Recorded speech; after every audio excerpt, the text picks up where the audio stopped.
The elderly black couple stood frozen in the hallway, groceries still in their hands. Through the cracked living room door, they heard their adopted children laughing. One said loudly, "They're nothing but our source of finance." Another added, "We just need them alive long enough to finish paying our bills." The couple's hearts shattered. They quietly stepped back toward the door. The old man whispered, "They were our children, or so we thought." Everything changed after that moment. Before we begin, subscribe to our channel and comment where you are watching from so we can bring more stories like these. The house James and Clara Reed lived in didn't look like much from the outside. It was small, with fading paint and a front porch that leaned a little to the left, like it was tired from holding up everybody's worries. The railing had been repainted so many times, the wood underneath barely showed. A cracked clay pot sat beside the steps, with one stubborn flower still fighting its way up, leaves trembling every time the wind passed. The neighborhood had changed around them years ago. Newer cars, bigger homes down the street, people who didn't know each other's names. But their little house stayed the same, simple, worn in, and somehow still warm. Inside, the smell of breakfast hung in the air. Butter, toast, and coffee that had been reheated one time too many. James stood at the tiny stove in his old navy blue work pants and a gray t-shirt with paint stains he never bothered to scrub out. His hands, dark and rough from a lifetime of lifting, carrying, fixing, moved slowly but steady. He flipped an egg in the pan with practiced ease, humming a church hymn under his breath. Behind him, at the small square table by the window, Clara folded napkins and placed them beside two plates. Her movements were slower now, fingers a bit stiff from arthritis, but she still took care to fold each napkin neat and clean. "You know they not coming, baby," James said quietly, not turning around. Clara glanced at the clock on the wall, 8:40. The kids were supposed to be there by 8:30. She smiled anyway, that soft, tired kind of smile that had survived too many disappointments to break now. "I know," she said, "but I like setting the table for 'em anyway. Makes the house feel full." James exhaled through his nose, shook his head a little, and slid an egg onto her plate. "They call this time," he muttered. "We know they need something." Clara didn't argue. They both knew it was true. Their son and daughter weren't kids anymore. Evan was 32 now, tall, always sharply dressed, always with some big business idea that needed just a little help to turn into millions. Brianna was 29, pretty, well put together, always posting pictures of herself at brunches and networking events with people whose names James could never remember. They were adults, grown, independent, at least on paper. But every bill that was just short, every car payment that hit wrong, every emergency that came out of nowhere, landed right back in James and Clara's living room. Clara sighed quietly as she sat down. "Maybe it's traffic." James took the chair opposite her, one eyebrow raised. "Yep, traffic. Same traffic that stalked him Colin last week, and the week before that." He wasn't angry at them. Not exactly. There was too much love in him for that. But there was a heaviness there, a disappointed ache that never fully left. Clara reached over and touched his hand, the skin of her palm soft against his knuckles. "They still are babies," she said. "Doesn't matter how old they get." "I know," he said. "That's the problem." They bowed their heads out of habit more than formality. "Lord, bless this food in the hands that made it," Clara whispered. "And bless our children, wherever they are. Amen." "Amen," James echoed, though his amen had a bit more sigh in it. They ate quietly, the way couples who have survived time do, with no need to fill every silence. The ticking clock against the wall was the third person in the room, steady as ever. After a few minutes, Clara glanced at the phone sitting on the counter. No calls, no messages. She tried not to let her face show how much that hurt. Later that morning, James pulled on his light jacket and reached for his keys from the hook near the door. "You really going in today?"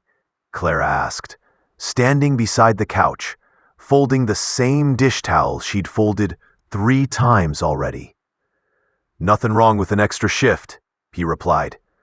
"Mr. Nolan needs help down at the warehouse, and that little check covers the water bill." He smiled gently at her. "Stretches every dollar, remember?" She gave him that look, the one that said she admired him and worried about him at the same time. "You're 70, James." "I'm seasoned," he corrected with a grin. "Don't go adding numbers to my name. Ain't ready to sit still yet. Sit too long, things start hurting for no reason." She laughed, shaking her head. "All right, Mr. Seasoned, just don't go lifting those big boxes like you 25 again." He leaned over and kissed her forehead. "Yes, ma'am." Outside, he walked down the steps slowly, knees reminding him what year it was. Across the street, Mrs. Eileen Porter watered her front garden, wearing an oversized sun hat and slippers. "Morning, James," she called. "Morning, Miss Eileen." "She call you yet?" she asked. No need to clarify who she was. James shook his head. "Not yet." Eileen clicked her tongue. You and Clara too good to those kids. They don't know what they got." James gave a half shrug, the one he used when he didn't want to talk about it. "They still young. Folks grow up at different speeds." "Some never do," she muttered. "Don't let 'em bleed you dry. You hear me?" James smiled in that polite, weary way that said he heard every word and would still do what his heart told him anyway. "Y'all be careful," Eileen called. "You and Clara deserve rest, not stress." He raised a hand in thanks and headed down the sidewalk, shoulders a bit more bent than the day before. Back inside, Clara moved slowly through the house, cleaning things that weren't dirty, refolding things that were already neat. In the bedroom, she opened the top drawer of the dresser and pulled out a small envelope worn soft at the edges. Written on the front, in her careful handwriting, "For emergencies only." She slipped 2 folded bills out and sighed. They were down to their last little just in case. And she knew, deep in her bones, that the next emergency wouldn't be theirs. It would be the kids. She tucked the money back in and closed the drawer gently. On the wall, framed photos told the whole story. Evan and Brianna at 5 and 8, grinning with gap teeth and wild hair, wearing mismatched clothes Clara had bought from thrift stores and washed by hand. Their adoption day, Judge smiling, kids hugging James and Clara so tight it looked like they might never let go. Graduation photos, birthdays, family dinners in that same small kitchen. Those pictures were proof that love could build a family out of strangers. Proof that sacrifice could give someone a life they never would have had. Proof that James and Clara had done something good, something right. So why, Clara wondered as she wiped a non-existent speck from the frame, did it feel lately like they were the only ones who remembered that? Her phone buzzed on the coffee table. She grabbed it quickly, hope flaring in her chest. A text. "Brianna, hey Mom, you home later? Me and Evan might swing by tonight." Clara's heart fluttered. She typed back carefully, thumbs moving slower than her thoughts.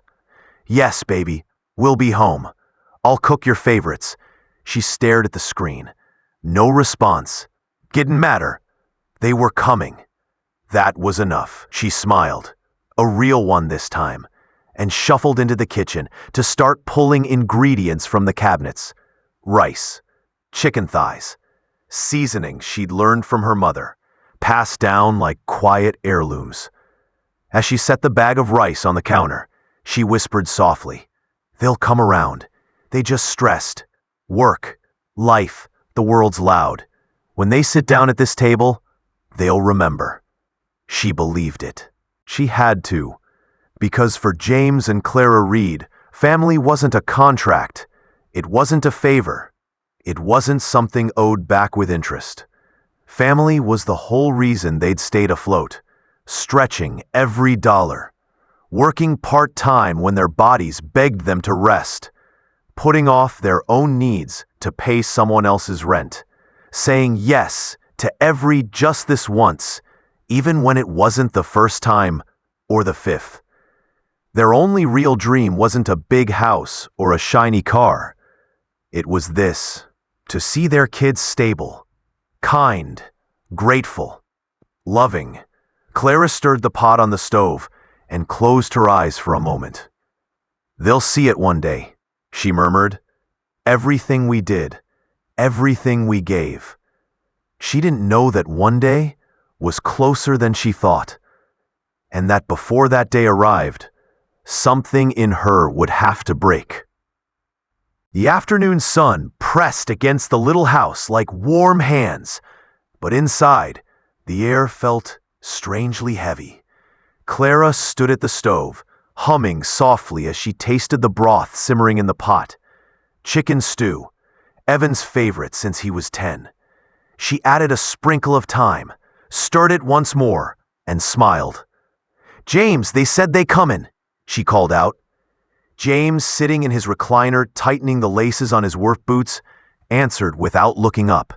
"I heard. Let's just hope they show up sober, polite, and hungry. I'll settle for 1 out of 3. Clara shot him a look, half stern, half amused. "They good kids deep down." James snorted. "Deep down is the problem. I'm trying to find the part where it floats up to the surface."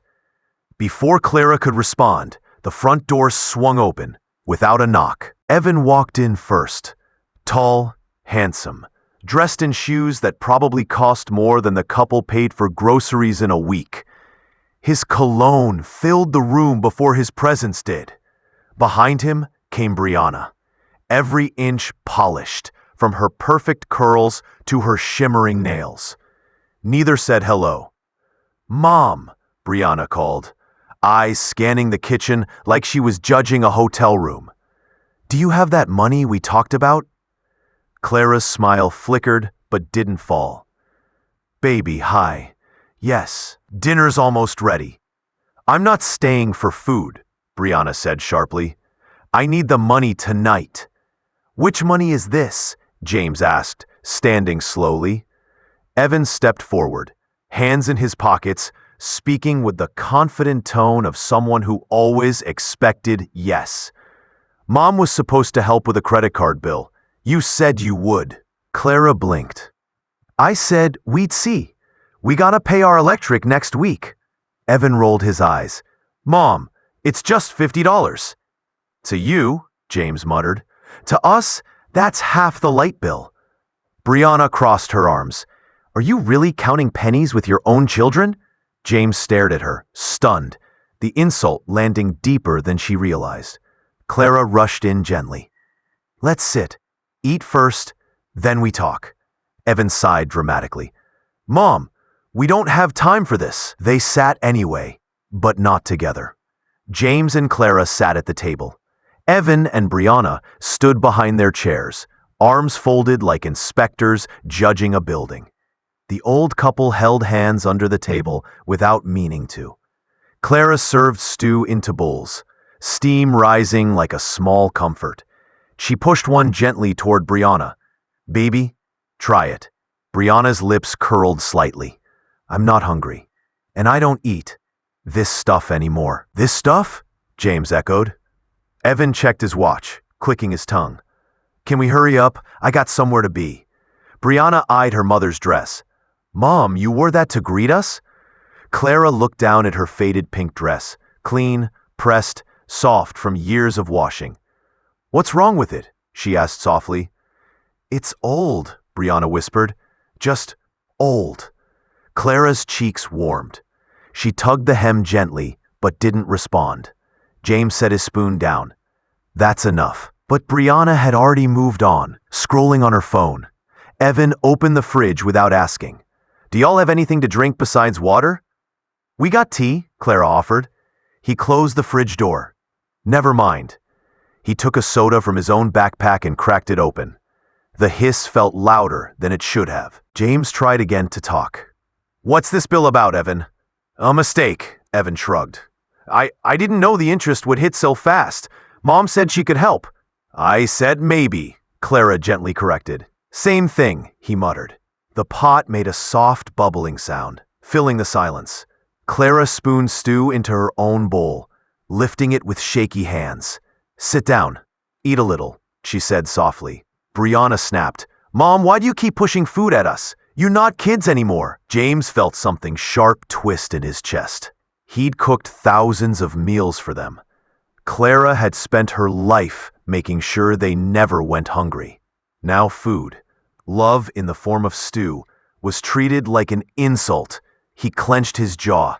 I've been up since 5, he said quietly. Coulda stayed asleep, coulda kept my boots off, but I cooked because family comes first. Evan shrugged. Brianna sighed. Neither seemed moved. Clara pushed her half-eaten bowl away. I heard y'all talking last week, she said softly. You thought we didn't hear, but we did. Evan shifted. Hear what? You said you embarrassed of this house, of us. Silence. Brianna's eyes flickered, then hardened. Mom, you know how people are. Our friends don't come from all this. She gestured around the kitchen like it was a disease. James's face fell. Our home not good enough for y'all now? Evan spoke flatly. Dad's gone. You two been struggling for years. We're just trying to live better. Without us? Clara whispered. That's not what we said, Brianna snapped. James murmured bitterly. Feels like it. After they finally left, barely hugging Clara, not at all acknowledging James, Clara locked the door quietly and leaned against it. Her shoulders shook once. Not a cry, just a tremble. James walked over and rubbed her shoulders, gently. 2 soft knocks sounded at the door. Clara wiped her eyes quickly and opened it to find Mrs. Eileen Porter standing there with a casserole dish in her hands. I saw their car leaving, she said. Her voice wasn't nosy, just full of concern. You all right? Clara forced a smile. They just tired. Young folks are stressed. Eileen raised an eyebrow. And you keep making excuses for 'em. Clara looked at the floor.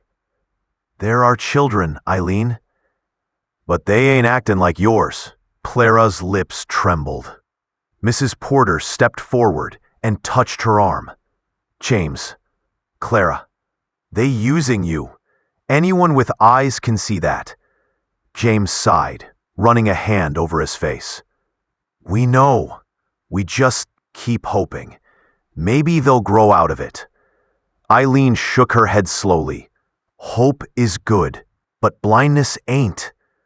When she left, Clara sank onto the couch, staring at the stew pot still simmering.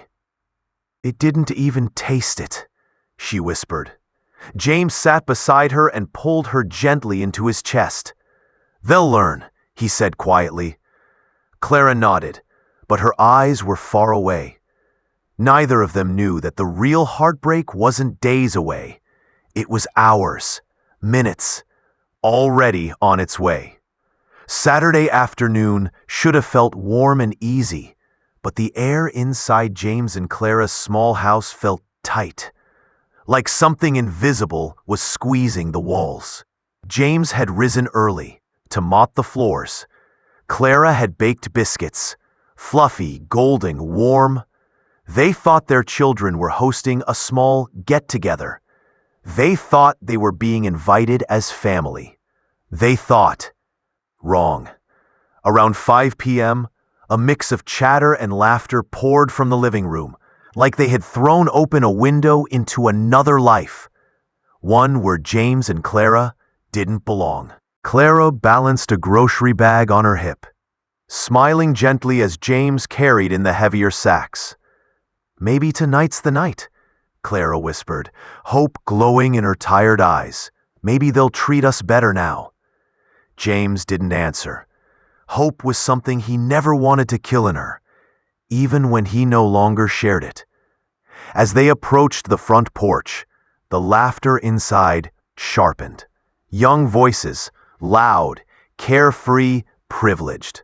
A type of noise the old house hadn't heard in years. James reached for the doorknob. Clara touched his arm. "Wait." She hadn't meant to eavesdrop, neither of them had. But the house was old, and voices carried. Inside, Brianna's voice rang out, exasperated and mocking. "I swear, if Mom and Dad stop giving us money, we're screwed." Clara's breath caught.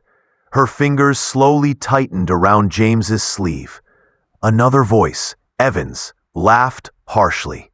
"They won't stop. They're too soft. I just tell them I need it for job stuff. They fall for it every time." Someone, maybe one of their friends, snorted. "You still milking that adoption guilt thing?" Evan, "Hey, it works, doesn't it?" Laughter erupted, vicious, open laughter. Not discomfort, not hesitation, joy, at their parents' expense. James's shoulders stiffened. Clara's eyes glistened. She whispered, voice breaking, They think that about us?" James tried to speak, but his voice stuck in his throat like a thorn. Then someone said the words that finished breaking Clara's heart. "Let's be real. Those two are just walking wallets, not parents." The room exploded with laughter again. Clara pressed a trembling hand over her mouth.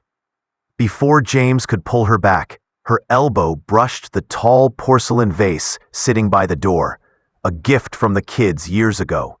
It toppled and hit the floor with a loud crack. A laughter inside stopped instantly. A silence fell so heavy it knocked the air out of everything around them. Footsteps. Fast. Angry. The door flew open. Brianna stood there, eyes wide, face tight with embarrassment and fury.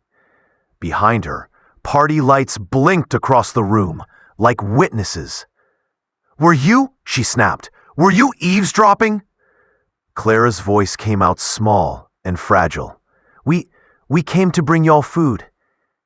James stepped forward, jaw set, and we heard what we heard. Evan appeared behind Brianna, jaw clenched, cheeks flushed with shame, but not the right kind. "What the hell, Mom? You can't just stand outside listening to private conversations." James glared at him. "Private? You talking about us, in our house?" Evan scoffed, like the claim meant nothing. "Dad, don't make this dramatic. You always take things too personal." Clara blinked hard, trying to hold herself together. The laughter inside stopped instantly. A silence fell so heavy it knocked the air out of everything around them. Footsteps. Fast. Angry. The door flew open. Brianna stood there, eyes wide, face tight with embarrassment and fury. Behind her, party lights blinked across the room like witnesses. "Were you?" she snapped. "Were you eavesdropping?" Clara's voice came out small and fragile. We came to bring y'all food." James stepped forward, jaw set, and we heard what we heard. Evan appeared behind Brianna, jaw clenched, cheeks flushed with shame, but not the right kind. "What the hell, Mom? You can't just stand outside listening to private conversations." James glared at him. "Private? You talking about us, in our house?" Evan scoffed like the claim meant nothing. "Dad, don't make this dramatic. You always take things too personal." Clara blinked hard, trying to hold herself together. Take it personal? Baby, you said we ain't really your parents. After everything Brianna cut in, voice sharp enough to slice the night in half. Well, maybe if you acted like real parents instead of hovering over us all the time. James's voice boomed, louder than anyone had heard in years. Watch yourself. The room behind them had gone silent. Friends stared wide-eyed, frozen in place. No one dared speak. Clara's hand shook as she held out a small warm container, biscuits wrapped in foil. We just wanted to feed y'all. Her voice cracked. Like we always do. Brianna slapped the container from her hands. It hit the porch with a heavy thud, biscuits spilling across the wooden boards like fallen memories. Clara gasped softly, not at the mess, but at the disrespect. Mom, Brianna hissed. Stop embarrassing us. You don't get boundaries. Boundaries? James repeated, breath trembling with outrage. We raised y'all, clothed y'all, worked ourselves half to death. Evan rolled his eyes. Nobody asked you to. Something inside James cracked, quietly, painfully. But Clara shattered. Her lip trembled. We adopted you, she whispered. Out of love, out of wanting a family. We wanted y'all. Brianna scoffed, stepping back. Oh my God, are you gonna guilt trip us about adoption again? James took a step forward, fists clenched. But Clara put a gentle hand on his arm, still trying to protect them even now. I heard you say we're just wallets. Evan swallowed hard. His friends shifted uncomfortably, suddenly realizing this wasn't entertainment. It was cruelty. Brianna hugged her arms. You weren't supposed to hear that. Clara's eyes softened with heartbreak. That doesn't make it any less true. The friends murmured awkward apologies to James and Clara as they slipped past, leaving quickly, embarrassed by association. Within minutes, the living room emptied, the laughter gone, lights dimmed by shame. But the worst cut came last. Brianna lifted her chin and said coldly, if you can't handle adult conversations without crying, maybe you shouldn't come around so much. Clara's breath hitched. A thin, painful sound escaped her throat. James stepped forward, voice low, steady, dangerous. You will not talk to her like that. Evan muttered under his breath, Dad, calm down. But James didn't calm. He walked over to Clara, picked up the fallen biscuits gently, placed them back into the container, and led her toward the steps. No more, he said quietly. Brianna's voice cracked, a mix of guilt and stubborn pride. Dad, don't make this a thing.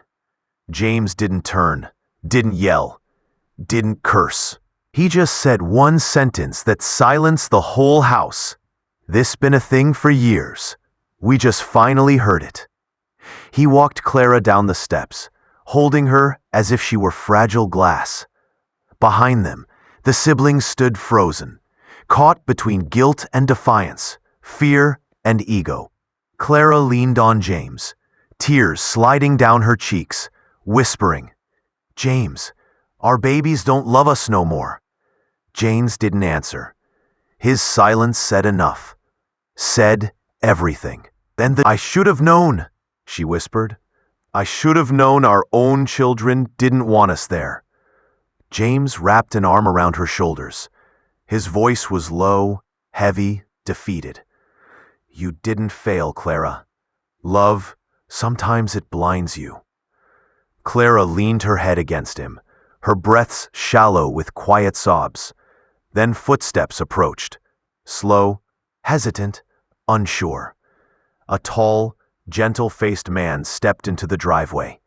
He wasn't dressed like the others, who had left earlier. He wore a neatly ironed button-up shirt, a name tag clipped at the chest. Dr. Samuel Brooks, the badge read. He paused, hands clasped respectfully in front of him. Mr. Collins? Mrs. Collins? James stiffened a little.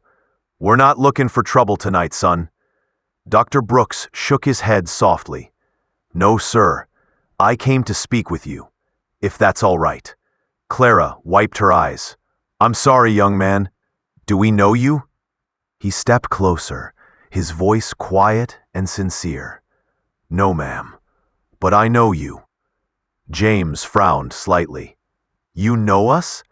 Dr. Brooks nodded, eyes turning warm with recognition. You adopted Brianna and Evan from the foster system when no one else would. 27 years ago. Clara gasped softly, her hand fluttered to her heart. You work at the center? He nodded. I was a trainee back then, new to the field. Their case, your family, it was one of the ones we talked about for years. You too. You were the Mirable case. Clara's lips quivered with a mix of surprise and sorrow. James blinked slowly, not trusting his voice yet. Dr. Brooks continued, kneeling so he could speak to them at eye level. There was a long list of couples who refused to adopt them. People said they were too much work, too broken, too complicated. But you two? He nodded at Clara's trembling hands. You said yes, without hesitation. Clara pressed a hand over her mouth as tears flowed again, this time from a different kind of pain. You remember all that? She whispered. Dr. Brooks smiled sadly. I remember you walking into the center holding two toddlers, one clinging to your leg, the other hiding behind your skirt. Mr. Collins, you picked both of them up like they weighed nothing. James's throat tightened. He remembered that day. He remembered it vividly. Clara whispered, almost to herself. They were so small. Dr. Brooks nodded. And you helped them grow. You gave them a home. You gave them a life. His expression darkened. And seeing how they spoke to you tonight, how they treated you, he paused, swallowing hard as anger flashed in his eyes. It broke my heart. James looked away, jaw clenched. Clara's voice cracked. They said we were just wallets, not parents. Dr. Brooks shook his head firmly. No, absolutely not. He reached into his jacket pocket and pulled out a worn folder. I've kept this for years. Their files. I never expected to give them back to anyone. But after what I witnessed tonight, I think you should see who you really are to them. James hesitated, then took the folder with shaking hands. Inside were photos of Brianna as a toddler, smiling for the first time in months. Evan holding a toy truck like it was treasure. Notes from social workers saying, children show significant improvement. Bond with adoptive parents is strong. Home is stable, nurturing, filled with love. Clara covered her face as quiet sobs escaped her. Dr. Brooks placed a gentle hand on her shoulder. Mrs. Collins, you saved them. James's eyes glistened. He wasn't a man who cried easily, but tonight, his heart couldn't carry the weight alone. They don't see that now, Clara whispered. Maybe they never did. Dr. Brooks shook his head. They saw it. Children always see love. It's adults who forget. He looked toward the house, still glowing with party lights, but empty of warmth. What I heard inside wasn't anger, he said. It was entitlement. James exhaled sharply. That the truth. They asked for money, more than they asked how we doing. Clara's voice broke. But we gave everything we had. Dr. Brooks nodded gently. And they took everything you offered. That doesn't mean they deserved it. Silence lingered for a moment. Soft, painful, honest. Then Dr. Brooks spoke again, his voice low and steady. You two deserve better. Much better. You deserve peace, respect, rest. Clara whispered. What do we do now? He offered a small, comforting smile. You take a step back. Protect yourselves. Let them come to terms with their actions. Let them earn your love again. Not expect it as a guarantee. James finally nodded. For the first time in years, he felt clarity instead of guilt. Dr. Brooks straightened up and said softly, "I'm staying in town this week.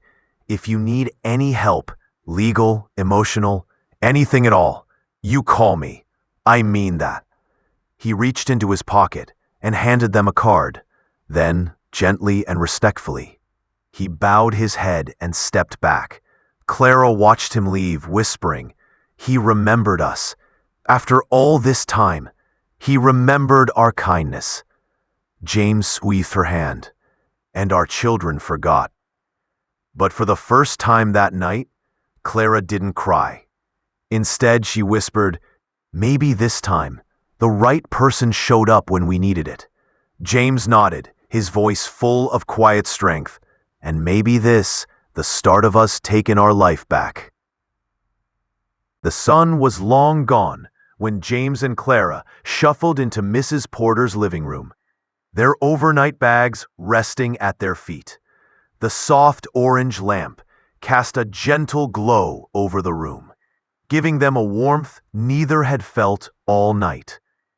Mrs. Porter, wearing her floral robe and fuzzy slippers, hovered around them like a protective mother hen. "Sit down, both of you. Lord knows you've had enough tonight." Clara sank into the couch, her shoulders finally dropping, exhaustion written in every line of her face. James remained standing for a moment, staring toward the window, as if he could still hear their children's laughter from earlier. Laughter that wasn't shared with them. Mrs. Porter pressed a hot cup of chamomile tea into Clara's hands. "You two should have told me," she said quietly. "Should have told me how bad it got." Clara's voice was delicate, like a thread stretched thin. "We didn't want anyone judging them. They're our children." James let out a rough breath. "Didn't want folks thinking we failed." Mrs. Porter sat beside them, shaking her head. "You didn't fail nobody. Those kids chose who they've become." Before Clara could respond, a phone buzzed on the coffee table, Mrs. Porter's. She frowned at the screen. "Well now, looks like things are moving quicker than we thought." James raised an eyebrow. "What do you mean?" Mrs. Porter clicked the screen and turned it toward them. It was a video. A shaky recording from inside the party. The audio was clear. "I swear, if they stop giving us money, we're screwed." "They won't. They're too soft. You just guilt-trip them. Works every time." James's jaw clenched. Clara covered her mouth. Mrs. Porter shook her head. "Someone who didn't like what they heard posted it online. Folks in town already talking." As if on cue, the doorbell rang. Mrs. Porter blinked. "This late?" Before she could answer it, she heard familiar voices outside. Neighbors gathering on the porch, murmuring questions and apologies. When she opened the door, a handful of people stood there. Mr. Townsend, who lived 2 houses down. Miss Gabrielle, the choir director. A teenager from the next street over. Even Pastor Leonard himself, still in his evening suit. They looked shaken, ashamed, and concerned. Pastor Leonard stepped forward first. "James, Clara, may we come in?" James's brow furrowed. "This ain't a good time, Pastor." Pastor Leonard's face softened. "I know, but it's the only time that matters." With reluctance, James nodded them inside. The living room filled with the hum of whispered apologies and heavy hearts. Mr. Townsend was the first to speak. "I saw the video," he said, voice cracking. "The way they talked about you two. I just wanted to say, I am so sorry." Miss Gabrielle wiped her eyes. "You raised them better than that. The whole town knows it." Clara looked lost, confused by the sudden wave of sympathy. "We never wanted to cause a scene," she whispered. Pastor Leonard shook his head firmly. "You didn't cause anything. They did." The room fell quiet as the weight of his words settled around them. Another voice spoke up from near the door. "I saw them laughing, like what they said was funny. It was the teenage boy from earlier, Marcus. His mother stood behind him with a hand on his shoulder. Marcus swallowed hard. My friend said, that wasn't right. I just wanted to tell you that. James blinked. He wasn't used to seeing this kind of reaction from young people. Honesty, humility. Thank you, son, he said quietly. Marcus nodded before hiding behind his mother again. More notifications buzzed on Mrs. Porter's phone, then on Pastor Leonard's, then on Ms. Gabrielle's. Everyone pulled out their phones at once. Gasps filled the room. Online posts, hundreds of comments, screenshots, messages of outrage, voices calling out the siblings' behavior. A woman from the choir read out loud, I can't believe grown adults would talk like that about the people who raised them. Another neighbor added, if my parents fed me for years, I'd be grateful, not entitled. The comments kept coming. Someone had posted an old newspaper clipping. James and Clara holding little Brianna and Evan during their adoption ceremony. Back then, the children were smiling, clinging to their adoptive parents like life rafts. The caption read, a family built on love. That single image was already spreading everywhere. Clara buried her face in her hands as tears slipped through her fingers. I didn't want this, she whispered. I didn't want everyone to judge them. Pastor Leonard placed a gentle hand on her shoulder. They judge themselves, Clara, not you. Suddenly, Mrs. Porter's landline rang loudly, startling everyone. She answered it, listened for a moment, then handed the phone to Clara. It's someone for you. Clara hesitated before lifting the receiver to her ear. Hello? A soft, uncertain female voice responded. Mom? Clara froze. Her breath caught. Her hand trembled. It was Brianna, but her voice wasn't sharp or demanding. It was small, unsteady. Mom, please come home. We things got out of hand. We need to talk. Clara closed her eyes. James's shoulders stiffened. He listened carefully. You told the whole town lies, Brianna added quickly. You made us look bad. The room went quiet. Clara opened her eyes. Something new flickering inside them. Strength. We didn't tell anyone anything, she said calmly. Your words did that. James took a step closer, listening hard. Mama, please, Brianna begged. Just come back home. We need you. Clara's grip tightened around the phone. Her voice was gentle, but firm. Firmer than she had been in years. You needed us before you hurt us, Brianna. Now you just need damage control. Brianna stammered, caught off guard. Mom, that's not, But Clara no longer trembled.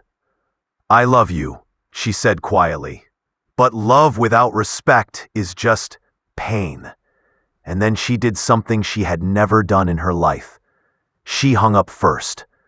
James stared at her with wide eyes. Clara wiped her cheek, her voice shaking but proud. I'm done being their backup plan, James. He took her hand in his, squeezing it gently. Guess we just took our first step, Clara. Pastor Leonard smiled softly. And we'll walk the next ones with you. Neighbors nodded, forming a ring of support around the couple, people who had finally seen the truth and refused to look away. A new kind of storm had begun, but this one wasn't meant to destroy James and Clara. This one was clearing the path for their freedom. Night settled heavily over the city, quiet, slow, and strangely expectant. Inside Mrs. Porter's warm little living room, James and Clara sat side by side on the couch. Exhaustion weighing down their shoulders. The tea on the table had gone cold. The voices of neighbors had faded. Pastor Leonard had prayed with them and stepped out. Mrs. Porter had tiptoed away to give them privacy. Now, it was just them, two parents, and a lifetime of heartbreak pressing against their ribs. Clara stared at her hands, turning them palm up, palm down. These were hands that cooked meals, wiped tears, buttoned tiny shirts, braided hair, signed permission slips, soothed nightmares. Hands that carried children who weren't hers by birth, but hers by love. She whispered, almost to herself, "I raised them to be kind, James. I raised them to be better." James swallowed hard. People choose who they become, Clara. Even if we raised them right, they choose. Clara didn't answer. She just blinked back the sting of a fresh tear. A sudden pounding rattled the front door.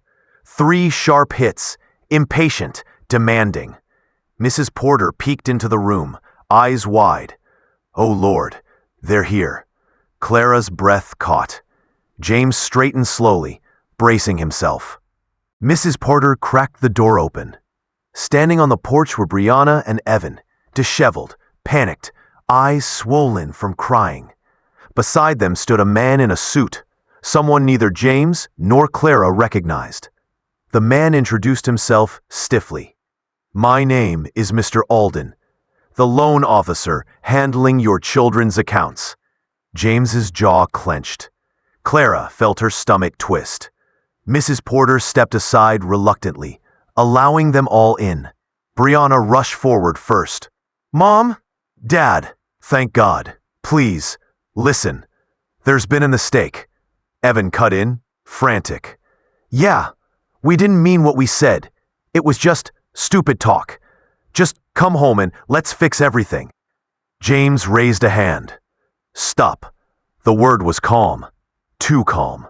The siblings froze. The loan officer cleared his throat awkwardly. "Mr. and Mrs. Carter, I'm afraid your children's accounts are in serious default. Past due balances, unauthorized withdrawals, and loans that list your names as guarantors." Clara felt her heart stop. James whispered, "Our names? Why, how would our names be on anything?" The loan officer cleared his throat. "According to our records, both siblings acquired loans using signatures that, well, look like yours." The air split like glass. Mrs. Porter gasped. Even Brianna and Evan didn't expect that detail to be exposed so bluntly. Clara's voice cracked. You forged our names?" Brianna's eyes filled instantly with tears. "Mom, please, listen. We just needed help." James stepped forward, steel in his voice. "Help is asking, not stealing." Evan tried again. "We were desperate, Dad. You had to understand. Bills were piling up." James pointed at him, trembling with hurt rather than anger.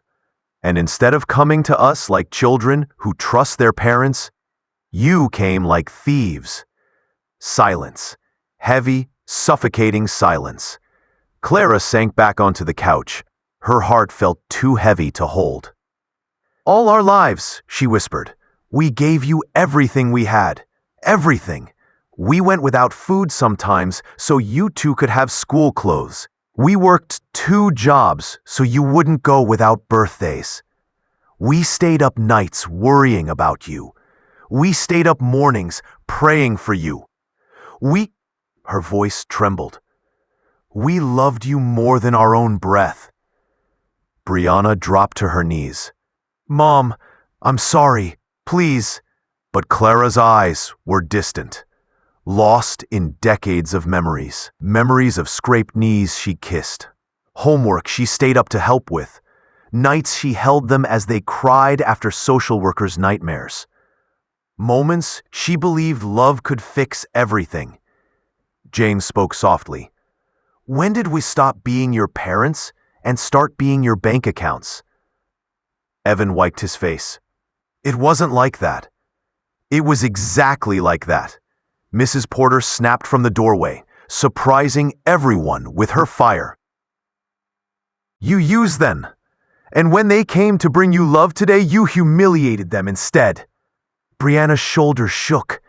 "We didn't mean it. We just wanted a better life."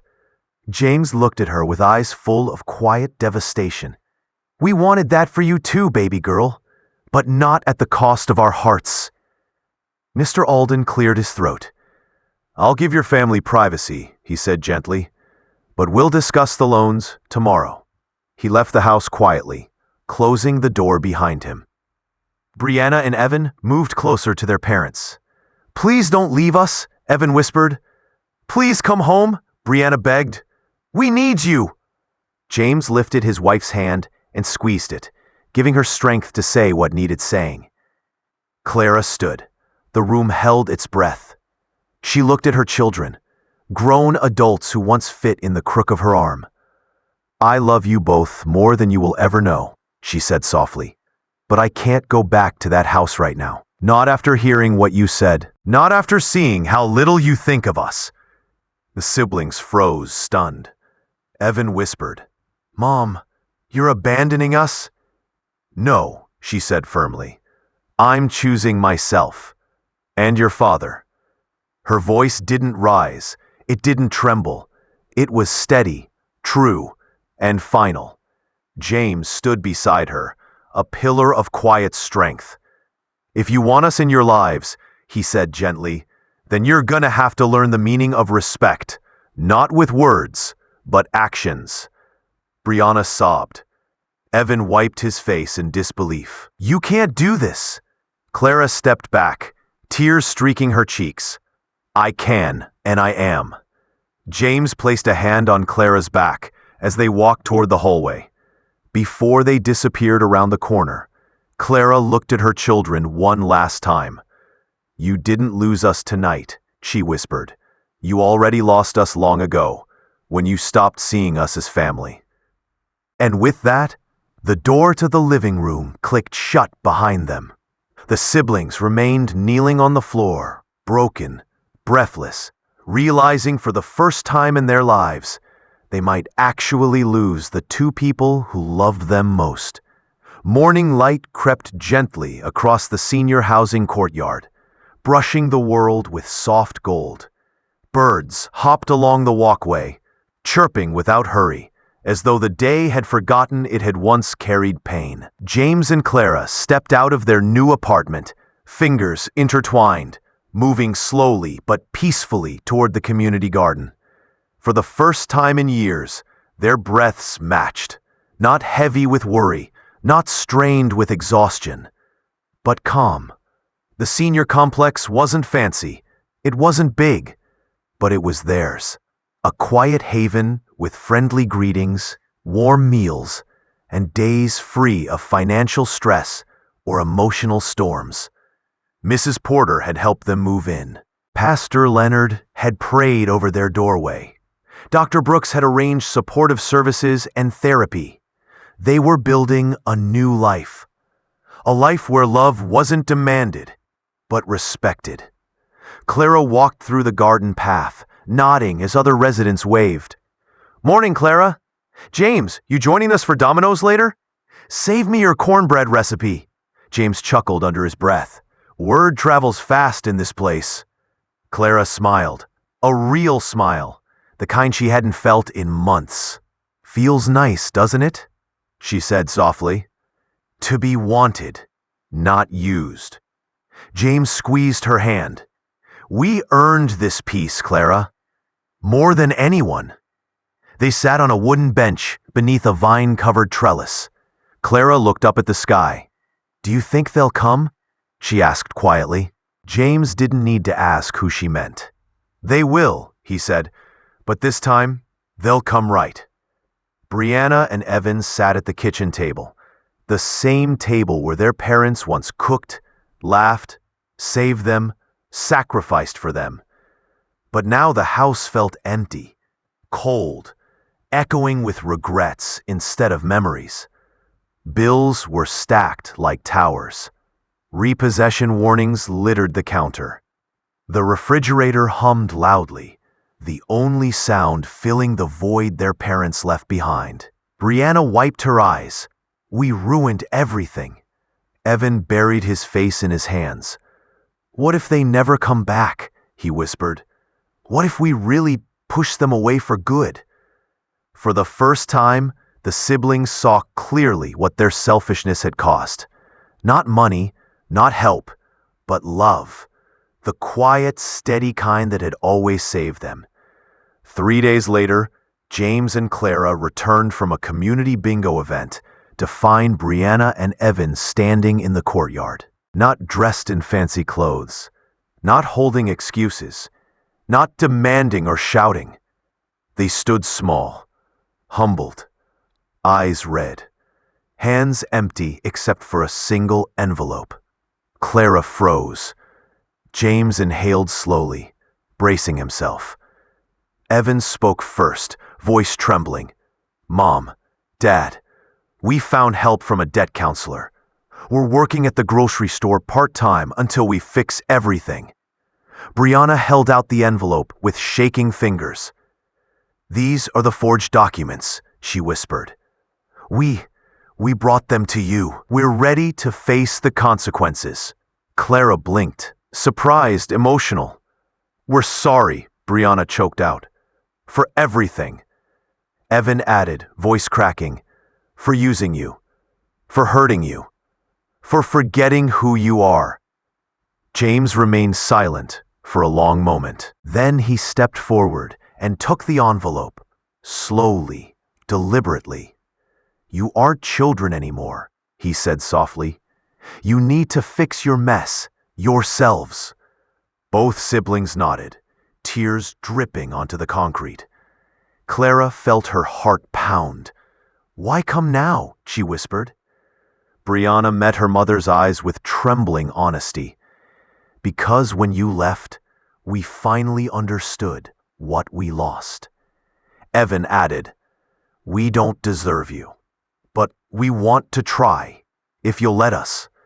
James motioned toward a bench. "Sit." The siblings sat instantly, like children again, but with adult consequences hanging over their heads. Clara took a long breath. "We love you," she said softly. "We always will." Brianna burst into tears. Evan looked at his parents like seeing them for the first time. "But," Clara continued gently, "love without respect isn't family. It's servitude, and we won't go back to that." James nodded. "If you want to stay in our lives, then you're going to show up. Help when you can. Speak kindly. Act like the adults we raised you to be." Evan wiped his cheeks. "We will, Dad. We promise." Clara leaned in. "Promises aren't words. They are actions repeated." The siblings nodded again, this time grounded, humbled. James added, "You won't fix everything in a day, but every day you can choose to do better." Brianna whispered, "We want to try. One day at a time." James and Clara shared a glance. Then James reached out and placed a hand on Evan's shoulder. Clara placed a trembling hand on Brianna's cheek, not fully forgiving, not fully forgetting, but opening the door, just a crack, for healing.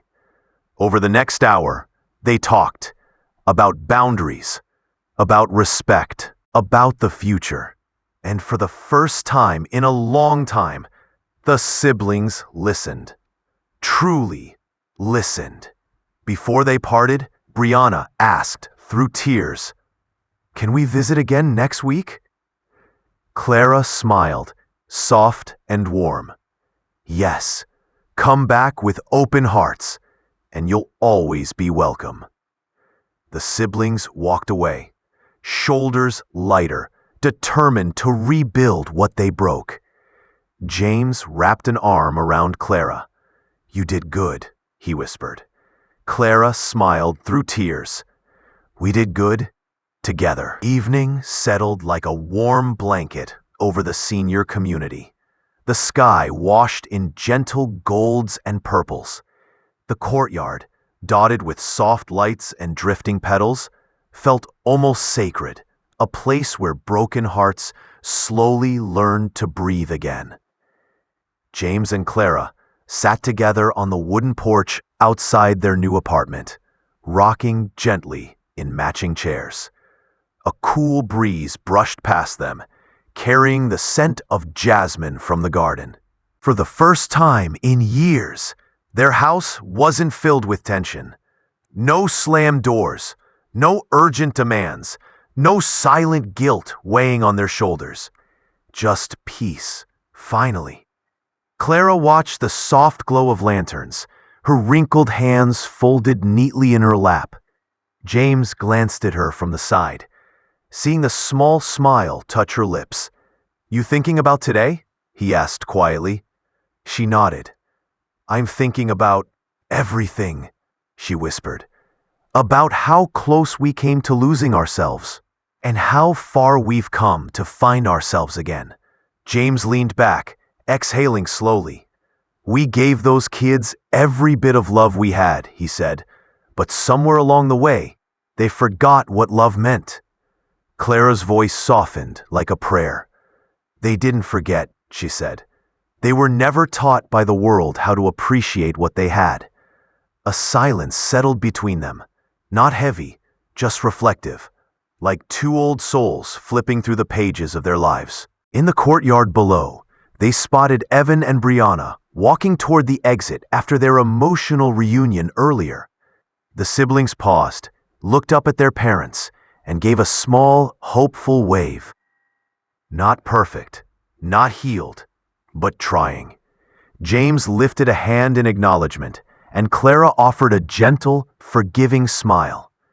After the children left, Clara sighed, her voice trembling with both pain and pride. "You know, James, I once worried we failed as parents." James turned to her. Eyes soft. "Failed?" He shook his head. "Clara, we raised two abandoned babies into adults who still know right from wrong. They may have forgotten for a while, but life has a way of teaching what we couldn't." Clara looked down at her hands. "I just wanted them to know love," she whispered. "Real love. The kind that doesn't walk away." James reached over, covering her hand with his. "They do know," he said gently. They just took advantage of the love because they thought it would never run out." Clara blinked away a tear. "And did it run out?" she asked softly. James shook his head. "No, but we finally stopped letting them drink from the well without learning how to value the water." Clara smiled, a small, sad smile that softened into peace. Across the courtyard, elderly residents laughed softly as they played cards. Someone turned on a radio. Old jazz floating into the evening air. The world felt gentle again, kinder. Clara inhaled deeply, letting the calm settle inside her chest. "You know what I realized today?" she said. James looked at her with quiet curiosity. "What's that?" Her voice grew firm, steady. The voice of a mother who had survived storms.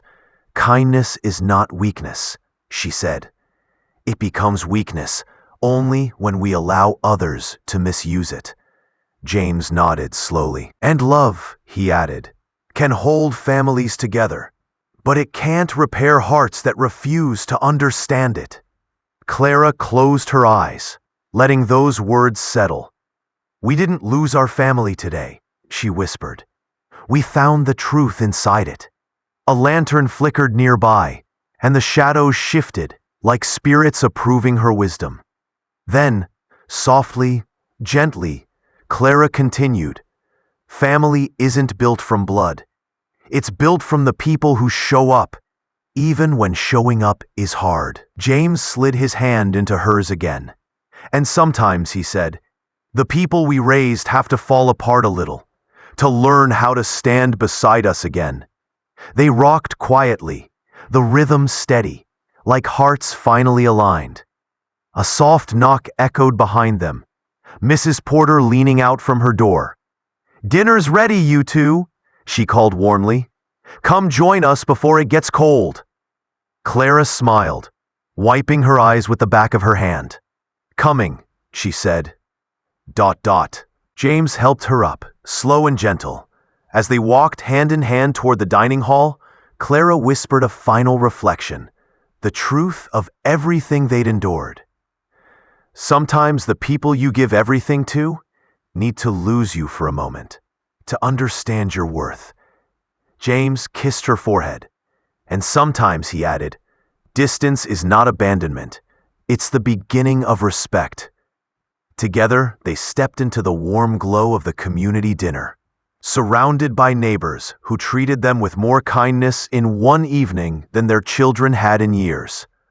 But now, they had something even more precious: peace, purpose, boundaries, and a family learning to be rebuilt, slowly, one honest moment at a time.